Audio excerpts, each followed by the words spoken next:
Hello दोस्तों हमारी app Vishnu economics school के स्टोर में इकोनॉमिक्स और कॉमर्स सब्जेक्ट से रिलेटेड 250 से अधिक कोर्स हैं। तो दोस्तों अगर आप यूजी में हो या पीजी में हो या आप यूपीएससी की तैयारी कर रहे हो या आपके पास यूजीसी नेट है या आप पीजीटी की तैयारी कर रहे हो या किसी और कंपटीशन की तैयारी कर रहे हो जहाँ पर इकोनॉमिक्स और कॉमर्स सब्जेक्ट है, तो आपके लिए हमारे पास कोर्स है। तो दोस्तों हमारी ऐप जरूर डाउनलोड कर लीजिएगा, विष्णु इकोनॉमिक्स स्कूल। हेलो दोस्तों इस वीडियो में हम बात करने वाले हैं दीर्घकालीन लागतों के बारे में। तो बच्चों इस पूरे के पूरे टॉपिक पर हम 3 वीडियो बनाने वाले हैं, जिसमें से अगली जो 2 पार्ट हैं वो प्राइवेट रहेंगे। तो बच्चों अगर आपको हमारी सारी की सारी वीडियो देखनी हो तो हमारी ऐप है विष्णु इकोनॉमिक्स स्कूल, वो आप डाउनलोड कर लीजिएगा। वहाँ पर आपको UG, PG, UGC NET, UPSC और तमाम आपको कोर्सेज मिलेंगे जैसी आपकी रिक्वायरमेंट होगी। तो वहाँ पर आपको टेस्ट सीरीज और साथ ही साथ आपको पीडीएफ कॉपी ऑफ नोट्स भी आपको मिलेगी। तो चलिए स्टार्ट करते हैं आज का टॉपिक। देखिए दीर्घकालीन औसत लागत क्या होती है। देखिए दीर्घकाल में सभी साधन जो होते हैं वो परिवर्तनशील होते हैं, हम ऑलरेडी जानते हैं, क्योंकि अल्पकाल में स्थिर साधन और परिवर्तनशील साधनों में साधनों को विभाजित किया जाता है। लेकिन दीर्घकाल में क्योंकि स्थिर साधन कोई होता ही नहीं है, इसलिए जो भी लागत होती है वो परिवर्तनशील ही होती है। इसीलिए दीर्घकाल में जो भी लागतें होती हैं वो या तो हमारी टीसी होगी, ठीक है, जिसको हम एलटीसी बोलते हैं, ये डिनोट करने के लिए कि दीर्घकाल की है। दीर्घकालीन एलएसी होगा और दीर्घकाल में एलएमसी होगा। तो 3 तरीके की लागतें होती हैं, बाकी की किसी भी तरीके की लागतें नहीं होती हैं। तो इस वाली भी पार्ट में हम आपको समझाने वाले हैं दीर्घकालीन औसत लागत वक्र के बारे में। ये दोनों वीडियो जो हैं वो हमारी अगली यानी कि प्राइवेट वीडियो हैं, जो आपको हमारी ऐप विष्णु इकोनॉमिक्स स्कूल में ही मिलेंगी। तो दीर्घकालीन औसत लागत वक्र एक लिफाफा वक्र होता है, उसके बारे में हम पूरा का पूरा समझाएंगे, कैसे ये बनता है, क्यों ये बनता है, कैसे डेरिवेट होता है, पूरी जानकारी हम आपको देने की कोशिश करेंगे।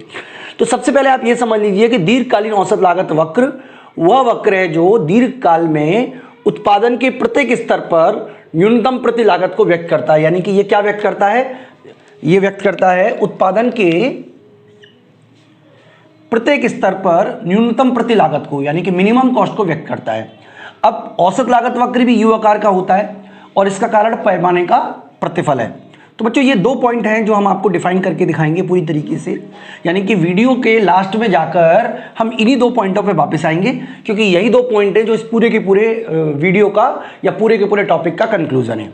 तो चलिए सबसे पहले हम बात करते हैं पैमाने के प्रतिफल की। देखिए आपने पढ़ा हुआ है पैमाने का प्रतिफल उत्पादन फलन वाले चैप्टर में, कि दीर्घकाल में एक उत्पादक के पास इतना समय होता है कि वह उत्पादन के सभी साधनों को बढ़ा सके, न केवल बढ़ा सके बल्कि एक ही अनुपात में बढ़ा सके, समान अनुपात में बढ़ा सके, यानी कि श्रम और पूंजी दोनों की मात्रा को वो डबल कर सकता है। अब इसका फर्क उत्पादन पे भी पड़ेगा। तो उत्पादन पर इसका क्या असर पड़ेगा वो हम जानने की कोशिश करते हैं कि जब उत्पादन में वृद्धि साधनों में वृद्धि से अधिक हो तो इसको बोलते हैं पैमाने का बढ़ता प्रतिफल, और इस स्थिति में पैमाने की जो बचतें होती है वो पैमाने की हानियों से ज्यादा होती है।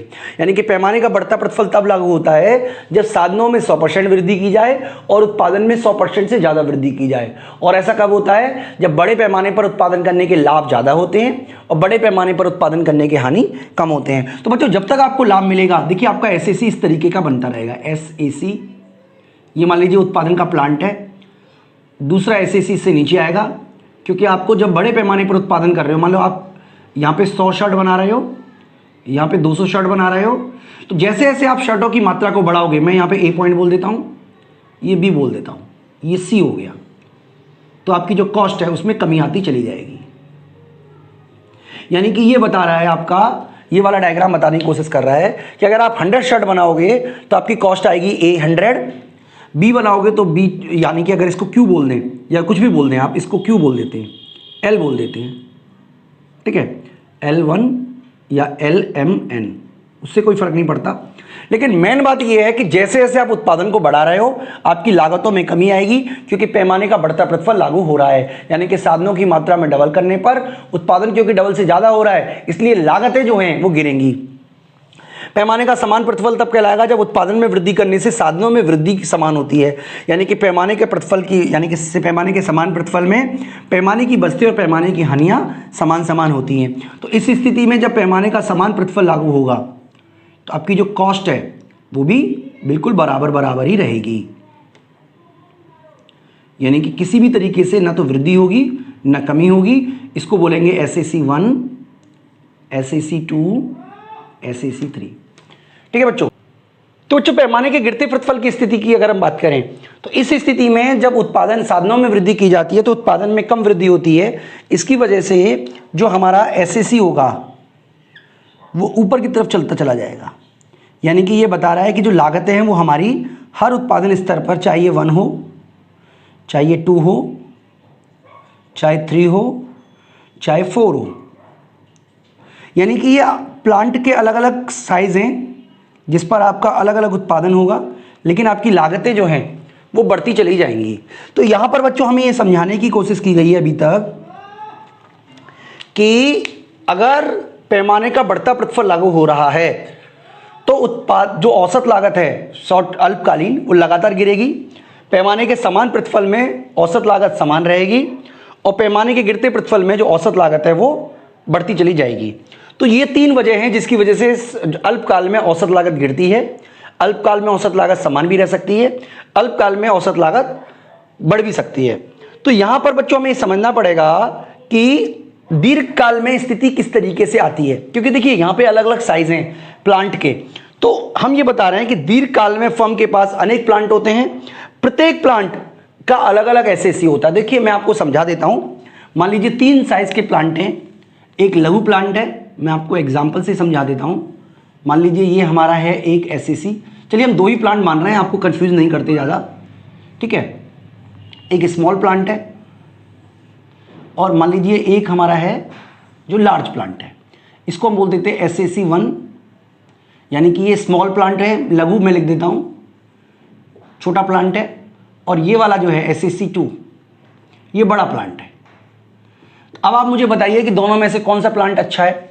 इसकी जो लागत है वो ये आ रही है, इसकी लागत है बी। तो देखिए कोई भी प्लांट अच्छा नहीं है, कोई भी प्लांट खराब नहीं है, डिपेंड करता है कि आप कितना उत्पादन करना चाहते हैं। फॉर एग्जांपल अगर आप 100 शर्ट का उत्पादन करना चाहते हो तो आप देखिए कि ये जो प्लांट है, लघु प्लांट है, वो एक आदर्श प्लांट है, क्योंकि जब आप प्लांट बी पर जाओगे तो आपको ज़्यादा पैसा खर्च करना पड़ेगा। यानी कि इस स्थिति में ये वाला जो है, ये वाला, ये आदर्श प्लांट है, ठीक है। लेकिन अगर आप उत्पादन का स्तर लेके जाना चाहते हो बी तक, इसको थोड़ा सा ऐसा बना लेते हैं, अगर आप उत्पादन के स्तर को लेके जाना चाहते हो बी तक, तो बी के लिए आपका जो आदर्श प्लांट है वो बड़ा प्लांट है, जो वो आदर्श रहेगा।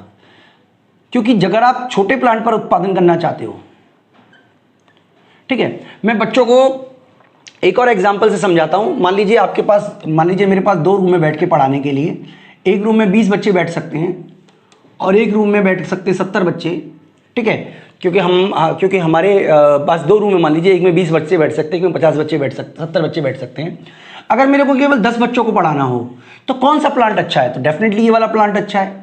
लेकिन अगर 50 बच्चों को पढ़ाना है तो ये वाला प्लांट बिल्कुल भी अच्छा नहीं है, जहां पर 20 बच्चे बैठ सकते हैं, या रूम वो अच्छा नहीं है। यानी कि आपका कौन सा प्लांट आदर्श है ये इंपॉर्टेंट नहीं है, इंपॉर्टेंट है कि आप कितना उत्पादन करना चाहते हैं, उसी के बेस पर डिसाइड होगा कि आपका कौन सा प्लांट इंपॉर्टेंट है। यानी कि दीर्घकाल में फर्म के पास अनेक प्लांट होते हैं और प्रत्येक प्लांट की अपनी एक एसएसी होती है जिसकी सहायता से एलएसी ज्ञात किया जाता है। तो कैसे ज्ञात किया जाता है एलएसी? इन सभी प्लांटों को जोड़कर एलएसी ज्ञात करते हैं। एक बार और बता देते हैं बच्चों, देखिए ये जरूरी नहीं है कि ये इसी मिनिमम पॉइंट को टच करे, बिल्कुल भी जरूरी नहीं है, ठीक है। लेकिन एक मिनिमम पॉइंट जरूर होगा, वो मैं आपको डेफिनेशन के थ्रू हम सब आपको बता देंगे। एक से ज़्यादा भी हो सकता है, जैसे यहाँ पे देखिए एक से ज़्यादा मिनिमम पॉइंट आ रहा है, और इस तरीके का भी हो सकता है, ठीक है। यानी कि इस तरीके से आपका एलएसी बन सकता है। तो इसके बारे में हम आपको बताएंगे बच्चों इस वाले वीडियो में, इस वाले ग्राफ में, कि किस तरीके से आपको एलएसी बनाना है, कहाँ कहाँ वो टच करता है। तो देखिए सबसे पहला लागू होता है पैमाने का बढ़ता प्रतिफल। यानी कि मैं आपको बहुत ही सिंपल तरीके से बताने की बच्चों कोशिश करूंगा, ठीक है, इस तरीके का, जिसको हम बोलते हैं एसएसी 1। और पैमाने का बढ़ता प्रतिफल लागू हो रहा है, इसलिए एसएसी 2 जो होगा वो इससे नीचे आएगा, ठीक है जी। यानी कि यहां पे हमें क्या लागू हो रहा है? ये हो रहा है पैमाने का बढ़ता प्रतिफल,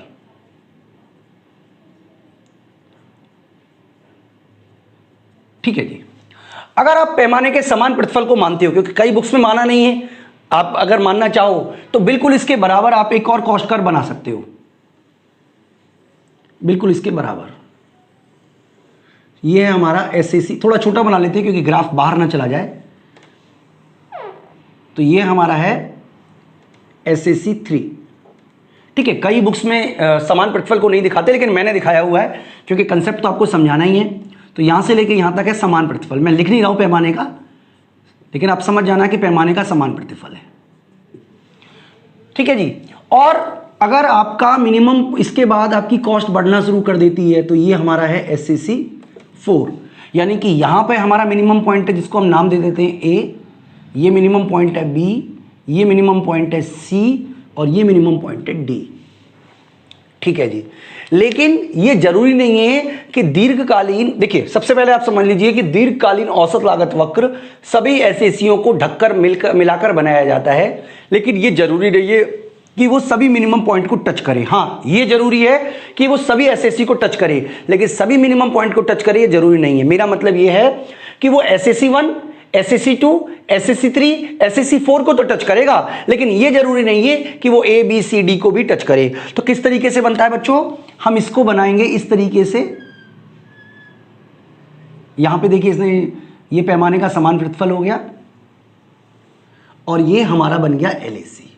यानी कि एलएसी कर्व जो है वो सभी एसएसी को ढक लेता है, क्योंकि सभी एसएसी इसमें समा गए हैं, इसीलिए इसको लिफाफा वक्र भी कहते हैं। लिफाफा वक्र क्यों कहते हैं बच्चों, कई अगर क्वेश्चन आए तो आपको याद रखना है कि यहां पर सभी एसएसी को इसने ढक लिया है, लेकिन याद रखना ये जरूरी नहीं है कि वो सभी मिनिमम पॉइंट को टच करे। ऐसा भी हो सकता है कि ऑप्टिमम पॉइंट कोई एक हो, ऐसा भी हो सकता है। ऑप्टिमम पॉइंट का मतलब दीर्घकालीन आदर्श बिंदु, अगर ये बी सी ऊपर होता तो बी ही दीर्घकालीन आदर्श बिंदु होता, यानी कि दीर्घकालीन आदर्श बिंदु को एक होगा, एक से ज्यादा भी हो सकता है, लेकिन कम से कम एक होना जरूरी नहीं है, आप ये याद रखिएगा। दूसरा आपको ये याद रखना है कि मिनिमम पॉइंट पे टच करे ये कोई कंपलसरी रूल नहीं है। तो यहां पर बच्चों लागू हो रहा था पैमाने का गिरता प्रतिफल,